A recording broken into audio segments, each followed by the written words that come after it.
அனைவருக்கும் வணக்கம். நான் உங்கள் டாக்டர் நிச்சிந்தன் பன்னீர்சுமேக்காலிருந்து சில குறிப்பிட்ட பெண்கள் இல்லை நிறைய பெண்கள் கூட நம்ம சொல்லலாம், pre menopausal, pre menstrual, post natal, அதாவது குழந்தை பேர் பெற்றெடுத்ததுக்கப்புறம் அதுக்கப்புறம் மாதவிடாய் நேரங்களில் இல்லை அதுக்கு முந்தின நாட்களில் இல்லை மாதவிடாய் நிற்க போகிற காலங்களில் இந்த 45 to 50 வயசு இந்த மாதிரி நேரங்களில் நிறைய பெண்களுக்கு வந்து இந்த எரிச்சல் கோபம் வந்து அதிகமாக வரும்.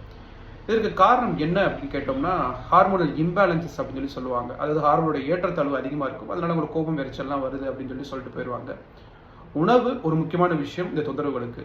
அதை தாண்டி ஒரு முக்கியமான விஷயம் இருக்கு, சப்ரஷன் ஆஃப் எமோஷன்ஸ். இந்த சமுதாயத்தில் வந்து பெண்களுடைய உணர்வுகளை வெளிப்படுத்துறதுக்கு சந்தர்ப்பங்கள் ரொம்ப குறைவாக தான் இருக்கு.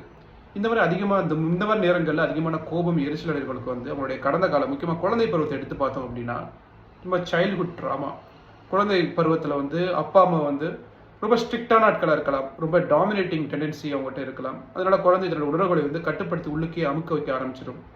இல்லை அப்படின்னா குழந்தை பருவம் நல்லா இருந்துச்சுன்னா அதுக்கு அடுத்த ஒரு பருவங்களில் ஏதாவது ஒரு நிலையில் அவங்களுடைய உணர்வுகளை வெளிப்படுத்தாத நிலையினால இந்த சப்ரஷன் ஆஃப் எமோஷன்ஸ்னால இந்த ஹார்மோனல் இம்பேலன்சஸ் வர ஆரம்பிக்கும்.